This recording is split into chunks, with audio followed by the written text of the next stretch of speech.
कृपया चैनल को सब्सक्राइब करें। धन्यवाद। प्रभु श्री लक्ष्मी नारायण भगवान की जय। मित्रों, आप सभी को अक्षय नवमी की हार्दिक शुभकामनाएं।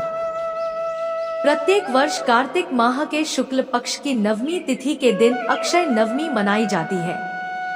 इसे आंवला नवमी भी कहा जाता है। पौराणिक मान्यताओं के इस दिन किया गया कोई भी शुभ कार्य अक्षय फल देने वाला होता है, अर्थात उसके शुभ फल में कभी कमी नहीं आती। आंवला नवमी का महत्व इसी बात से समझा जा सकता है कि इसी दिन द्वापर युग का प्रारंभ हुआ था, जिसमें स्वयं भगवान श्री कृष्ण ने जन्म लिया था। इस दिन भगवान विष्णु के साथ आंवला के पेड़ की पूजा करने का विधान माना जाता है। कहते हैं कि इस दिन आंवला के पेड़ की विधिवत पूजा करने के बाद सपरिवार पेड़ के नीचे बैठकर भोजन करने से सुख समृद्धि की प्राप्ति होती है और हर रोग, दोष, भय से छुटकारा मिल जाता है। साथ ही यह भी माना जाता है कि इस दिन आंवला के पेड़ की पूजा करने के साथ इस व्रत कथा का पाठ अवश्य करना चाहिए। ऐसा करने से भगवान विष्णु के साथ माँ लक्ष्मी अति प्रसन्न होती है। तो आइए सुनते हैं आंवला नवमी की व्रत कथा। आशा करते हैं कि आप पूरी कथा को प्रसन्न चित्त होकर सुनेंगे। पहली कथा इस प्रकार से है। यह कथा उस समय की है जब जगतगुरु आदि शंकराचार्य जी भारत भूमि पर सनातन धर्म के प्रचार और उत्थान के लिए भ्रमण कर रहे थे।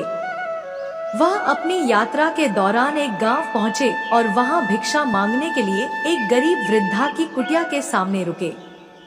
यह वृद्धा अत्यंत गरीबी और दयनीय अवस्था में जीवन यापन कर रही थी। उसके पास संपत्ति और वस्त्र भी बहुत कम थे, किंतु वह अपने आत्मसम्मान और धर्म के प्रति समर्पित थी। शंकराचार्य के द्वार पर आकर भिक्षा मांगने की आवाज सुनकर वृद्धा कुटिया से बाहर आई। उस वृद्धा ने बड़ी विनम्रता और संकोच के साथ कहा, हे महात्मन, मेरे पास देने योग्य कुछ भी नहीं है। मेरे पास केवल एक सूखा आंवला है जो मैंने अपने भिक्षा पात्र में रख छोड़ा था और इसे भी मैं अपने ही भोजन के लिए संजोए हुए थी। किंतु आज आप जैसे महात्मा का दर्शन प्राप्त हुआ है, यह मेरे लिए सौभाग्य की बात है। इसलिए मैं यह सूखा आंवला आपको भिक्षा स्वरूप समर्पित करती हूँ। शंकराचार्य ने वृद्धा की दशा को देखकर उसकी स्थिति पर दया करते हुए कहा, माँ, इस समय तुम अत्यंत कठिनाई और अभाव में जीवन जी रही हो, फिर भी तुमने अपने पास का एकमात्र आंवला भिक्षा में दे दिया। तुम्हारे इस दान का मूल्य अनमोल है। उनकी हृदय से निकली करुणा वृद्धा की स्थिति को परिवर्तित करने का संकल्प बन गई।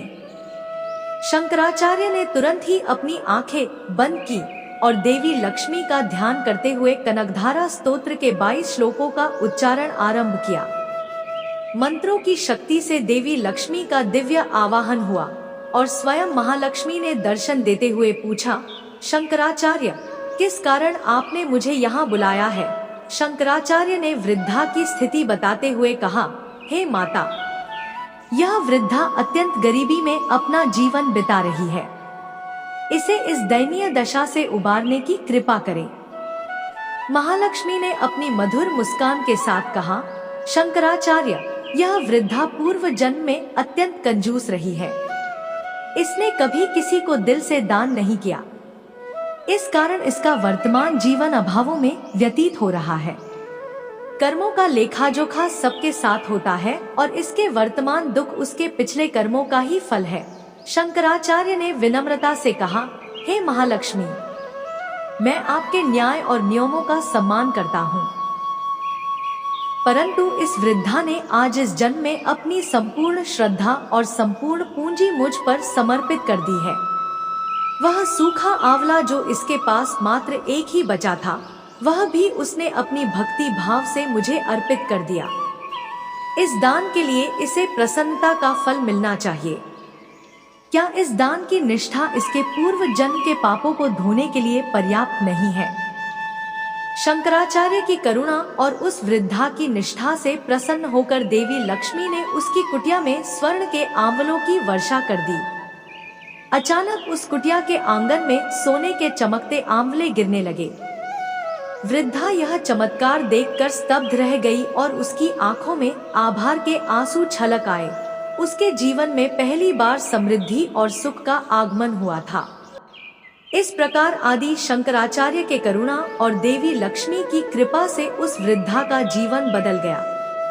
यह कथा इस बात की शिक्षा देती है कि सच्ची निष्ठा और श्रद्धा से किया गया दान, चाहे वह कितना भी छोटा हो, उस व्यक्ति के जीवन में अद्भुत परिणाम ला सकता है। कथा समाप्त हुई। बोलिए मित्रों, लक्ष्मी माता की जय, श्री हरि विष्णु की जय। मित्रों, अब सुनते हैं दूसरी कथा। आंवला नवमी की दूसरी कथा के अनुसार प्राचीन समय में एक धर्मपरायण सेठ और उसकी पत्नी थी, जो अपने धर्म, कर्म और पुण्य कार्यों के लिए गांव में प्रसिद्ध था। सेठ और सेठानी अत्यंत श्रद्धा और निष्ठा के साथ प्रतिवर्ष आंवला नवमी का पर्व मनाते थे और इस पवित्र दिन वह आंवले के पेड़ के नीचे बैठकर विधिपूर्वक पूजा करते और ब्राह्मणों को भोजन कराते थे। यह आयोजन केवल भोजन तक सीमित नहीं था, वे सेठ सोने, चांदी और अन्य वस्त्रों का दान भी करते थे। उनकी यह परंपरा कई वर्षों से चली आ रही थी और उन्होंने इसे अपने जीवन का महत्वपूर्ण हिस्सा बना लिया था। लेकिन सेठ के बेटे इस धार्मिक परंपरा को समझने में असमर्थ थे। उन्हें अपने पिता का यह धर्म कार्य व्यर्थ और पैसे की बर्बादी लगती थी। वे बार बार अपने पिता से इसका विरोध करते और झगड़ते थे और कहते कि पिताजी, ये सब पैसे का नुकसान है, इतना धन क्यों खर्च करते हैं आप? इन ब्राह्मणों को भोजन कराने और सोना चांदी दान देने का क्या लाभ? बेटे कहते। लेकिन सेठ अपने विश्वास में अडिग थे। वह जानते थे कि धर्म, कर्म के कार्यों से सुख समृद्धि मिलती है और इसे करते रहना चाहिए। अपने बेटों के इस रवैये से आहत होकर सेठ सेठानी ने एक दिन घर छोड़ने का निर्णय कर लिया। उन्होंने अपने घर और संपत्ति को छोड़कर एक नए गांव में जाने का संकल्प लिया। वहां पहुंचकर उन्होंने एक छोटी सी दुकान खोली और अपने नए जीवन की शुरुआत की। सेठ ने आंवला नवमी का महत्व समझते हुए अपनी दुकान के सामने एक आंवले का पेड़ लगाया। वह नित्य उसकी देखभाल करते और हर आंवला नवमी पर उसी पेड़ के नीचे ब्राह्मणों को भोजन कराते, पूजा करते और दान देते। भगवान की कृपा ऐसी हुई कि सेठ की छोटी सी दुकान चलने लगी और धीरे धीरे वह संपन्न होने लगे। उनकी भक्ति, निष्ठा और नियम के प्रति समर्पण देखकर गांव के लोग भी प्रभावित होने लगे। उनका यह धर्म कार्य न केवल उनकी संपत्ति में वृद्धि कर रहा था, बल्कि उनके जीवन में भी सुख शांति का संचार कर रहा था। उधर सेठ के पुत्रों के व्यापार में लगातार गिरावट आने लगी। घर में अशांति और कर्ज का भार बढ़ने लगा। जो घर पहले धन धान्य से भरपूर था, अब वहां धन अभाव का माहौल था। कुछ समय बाद उनके मन में यह बात समझ आने लगी कि उनका सारा व्यापार और संपत्ति वास्तव में उनके पिता के पुण्य कर्मों का ही परिणाम था। पिता के धर्म, कर्म और दान पुण्य के कारण ही उनके जीवन में सुख और समृद्धि थी। आखिरकार अपने कष्टों से व्यथित होकर वे अपने पिता के पास पहुँचे और अपने किए पर पछताते हुए उनसे क्षमा मांगने लगे।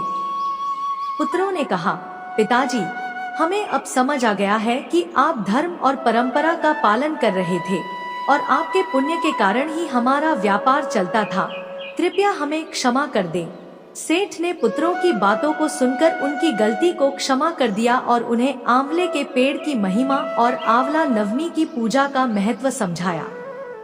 पुत्रों ने भी उसी दिन से अपने पिता के दिखाए मार्ग पर चलना शुरू किया। उन्होंने आंवले के पेड़ का पूजन किया और प्रत्येक आंवला नवमी पर ब्राह्मणों को भोजन कराना और दान देना शुरू कर दिया और धीरे धीरे उनके जीवन में पुनः समृद्धि आने लगी। व्यापार में वृद्धि हुई, घर में सुख शांति का वास हुआ और हर ओर खुशहाली का माहौल बन गया।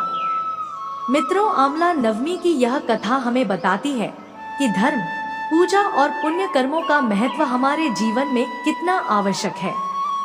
जीवन में जब हम धर्म और परंपराओं का पालन श्रद्धा और निष्ठा से करते हैं, तो ईश्वर हमारी सहायता करते हैं और हमारा जीवन सुख समृद्धि से भर देते हैं। कथा समाप्त हुई तो बोलिए मित्रों, श्री मन्नारायण हरि, जय मां लक्ष्मी। अब सुनते हैं तीसरी कथा। एक समय की बात है जब देवी लक्ष्मी ने पृथ्वी पर भ्रमण का विचार किया। अपनी यात्रा के दौरान उन्होंने मन ही मन सोचा कि क्यों न इस अवसर पर भगवान विष्णु और भगवान शिव की एक साथ पूजा करने का सौभाग्य प्राप्त किया जाए। किंतु एक समस्या उनके सामने यह आई कि भगवान विष्णु और भगवान शिव की एक साथ पूजा कैसे की जाए, क्योंकि दोनों की पूजा विधियां और प्रिय वस्तुएं अलग अलग हैं। भगवान विष्णु को तुलसी अर्पित करने से प्रसन्नता होती है, जबकि भगवान शिव को बेलपत्र अत्यंत प्रिय है। माता लक्ष्मी विचारों में खोई थी। तभी अचानक उनके मन में एक अनोखा विचार आया। उन्होंने स्मरण किया कि आंवला एक ऐसा वृक्ष है जिसमें तुलसी और बेल दोनों के गुण होते हैं। आंवला के वृक्ष में ऐसी अद्वितीय शक्ति है जो भगवान विष्णु और शिव दोनों को समर्पित करने योग्य है। तुलसी श्रीहरि विष्णु को अत्यंत प्रिय है और बेल पत्र भगवान भोलेनाथ को। इस प्रकार आंवला के वृक्ष को विष्णु और शिव का प्रतीक मानकर उन्होंने उसी की पूजा करने का निर्णय लिया। यह अत्यंत ही पावन नवमी तिथि का दिन था। माता लक्ष्मी ने विधिपूर्वक आंवले के वृक्ष की पूजा आरंभ की। उन्होंने मंत्रोच्चारण के साथ आंवले के वृक्ष का अभिषेक किया, पुष्प, दीप और धूप अर्पित किए और समर्पण भाव से उसे प्रणाम किया। उनकी भक्ति और पूजा की शक्ति से प्रसन्न होकर भगवान विष्णु और भगवान शिव दोनों प्रकट हुए। दोनों देवों को एक साथ अपने समक्ष पाकर देवी लक्ष्मी अत्यंत प्रसन्न हुई और उन्हें अपने हाथों से भोजन कराने का संकल्प लिया। माता लक्ष्मी ने आंवले के वृक्ष के नीचे भोजन बनाने का निर्णय लिया। उन्होंने वहीं पर एक चूल्हा तैयार किया और बड़े श्रद्धा भाव से विभिन्न प्रकार के पकवान बनाए। इस पवित्र स्थान पर उन्होंने विष्णु और शिव दोनों को भोजन परोसा। भगवान विष्णु और भगवान शिव ने लक्ष्मी माता द्वारा बनाए गए भोजन को स्वीकार किया और अत्यंत प्रसन्न हुए। देवी लक्ष्मी ने स्वयं भी भगवानों के साथ आंवले के वृक्ष के नीचे बैठकर भोजन किया। यह दृश्य अत्यंत अद्भुत था, जहां तीनों महाशक्तियां एक साथ विराजमान थी। भगवान विष्णु ने प्रसन्न होकर माता लक्ष्मी को आशीर्वाद दिया, हे देवी, आज आपने एक अनोखी पूजा संपन्न की है, जिससे यह स्थान पवित्र हो गया है। पृथ्वी पर जो भी इस दिन आंवले के वृक्ष की पूजा करेगा और इसके नीचे बैठकर भोजन करेगा, उसे अक्षय पुण्य फल प्राप्त होगा। भगवान शिव ने भी लक्ष्मी माता को आशीर्वाद देते हुए कहा, हे लक्ष्मी, आज नवमी के दिन तुमने आंवले के वृक्ष की पूजा कर हमें प्रसन्न किया है, इसलिए इस दिन को आंवला नवमी के रूप में मनाया जाएगा। जो भी इस दिन आंवले के वृक्ष का पूजन करेगा, ब्राह्मणों को भोजन कराएगा और दान देगा, उसके सभी पाप समाप्त हो जाएंगे और उसके जीवन में सदा सुख समृद्धि बनी रहेगी।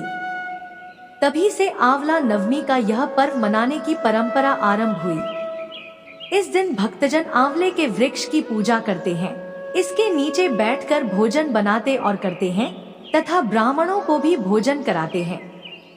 इस दिन आंवला नवमी के शुभ अवसर पर आंवले का सेवन करना भी अत्यंत शुभ माना जाता है, भले ही यह आंवले के वृक्ष के नीचे संभव न हो।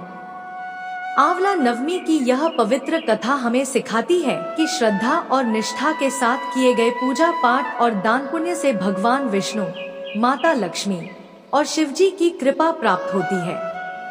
इस पवित्र दिन की महिमा अपरंपार है, जो हमें जीवन में शुद्धता, समृद्धि और अक्षय पुण्य प्रदान करती है। मित्रों, आंवला नवमी के शुभ दिन पर बिंदायक जी की कथा श्रवण करने का विधान बताया गया है, तो चलिए सुनते हैं बिंदायक जी की कथा। एक समय की बात है, हर साल की तरह इस बार भी आंवला नवमी पर एक गांव में बिंदायक जी का मेला लगने वाला था और गांव में हर कोई व्यक्ति उस मेले में जाने के लिए उत्साहित था, क्योंकि मेले में कई तरह के मनोरंजन, भोजन और भगवान बिंदायक की पूजा का विशेष आयोजन किया जाता था। उस छोटे से गांव में एक माँ और उसकी बेटी रहती थी। बेटी भी मेले में जाने के लिए बहुत उत्साहित थी। उसने माँ से जिद की और बोली, माँ, गांव के सभी लोग बिंदायक जी का मेला देखने जा रहे हैं। मैं भी मेले में जाऊंगी और उनकी पूजा करूंगी। माँ को अपनी बेटी की सुरक्षा की चिंता थी। उसने बेटी को प्यार से समझाते हुए कहा, बेटी, मेले में बहुत भीड़ होगी, अगर तुम गिर पड़ी तो चोट लग सकती है। लेकिन बेटी के मन में मेले के प्रति इतनी उत्सुकता थी कि उसने माँ की बात को अनसुना कर दिया। माँ ने बेटी की जिद को देखकर उसे मेले में जाने की अनुमति तो दे दी, पर उसे सावधान भी किया और उसके साथ कुछ चीजें भी दी। माँ ने उसे 2 लड्डू और एक छोटी सी घंटी में पानी देकर कहा, बेटी, मेले में बिंदायक जी की अच्छे से पूजा करना। एक लड्डू बिंदायक जी को अर्पित करना और फिर उन्हें पानी पिला देना। दूसरा लड्डू तुम खुद खाना और उसके साथ पानी पी लेना। बिंदायक जी की सेवा में मन लगाकर करना और फिर मेला घूमकर वापस घर आ जाना। बेटी माँ की इस बात से संतुष्ट होकर मेले में चली गई। जब बेटी मेले में पहुंची, उसने भगवान बिंदायक की मूर्ति के सामने श्रद्धा से सिर झुकाया और माँ के निर्देशानुसार एक लड्डू अर्पित कर दिया। साथ में उसने घंटी में लाए पानी को भी बिंदायक जी को अर्पित किया। फिर वह वहीं बैठकर भगवान बिंदायक के साथ अपनी भक्ति को संजोए हुए समय बिताने लगी। मेले का समय धीरे धीरे समाप्त होने लगा और सभी गांववासी अपने घर लौटने लगे। लेकिन लड़की बिंदायक जी की भक्ति में इतना खोई हुई थी कि वहां से हटने का नाम ही नहीं ले रही थी। उसने सोचा कि जब तक बिंदायक जी लड्डू नहीं खाएंगे और पानी नहीं पिएंगे, वह अपने घर नहीं लौटेगी। इस तरह से पूरी रात बीत गई और बेटी उसी श्रद्धा के साथ बिंदायक जी के सामने बैठी रही। वह बार बार कहती रही, एक लड्डू पानी बिंदायक जी तुम्हें, एक लड्डू पानी मुझे। यह देखकर भगवान बिंदायक प्रसन्न हुए और सोचने लगे कि यदि मैंने लड्डू खाकर पानी नहीं पिया तो यह बच्ची अपने घर नहीं लौटेगी। उसकी भक्ति में इस कदर समर्पण था कि भगवान बिंदायक का हृदय पिघल गया। भगवान बिंदायक ने एक साधारण लड़के का रूप धारण किया और उस बच्ची के पास आए।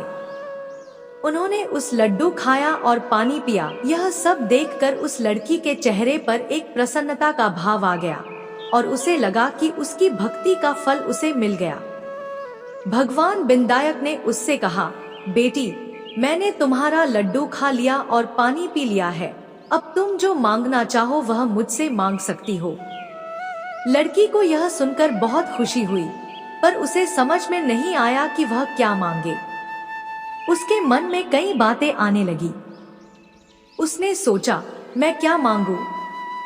अन्न मांगो, धन मांगो, महल मांगो, सुहाग मांगो, खेत मांगो, बैल मांगो या और कुछ।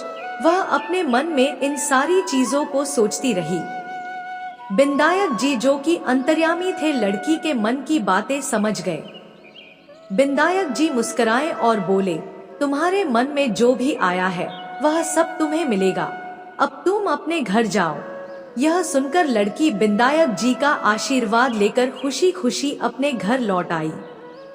घर पहुंचते ही माँ ने पूछा, बेटी, इतनी देर कैसे हो गई? बेटी ने उत्साहित होकर माँ को बताया कि उनके कहे अनुसार बिंदायक जी को लड्डू खिलाकर और पानी पिलाकर ही वापस आई हूँ। माँ ने उसके इस भाव और श्रद्धा की प्रशंसा की। फिर धीरे धीरे माँ और बेटी ने देखा कि उनके घर में चमत्कार होना शुरू हो गया। बेटी ने जो जो चीजें मन में मांगी थी वे सब उनके घर में प्रकट होने लगी।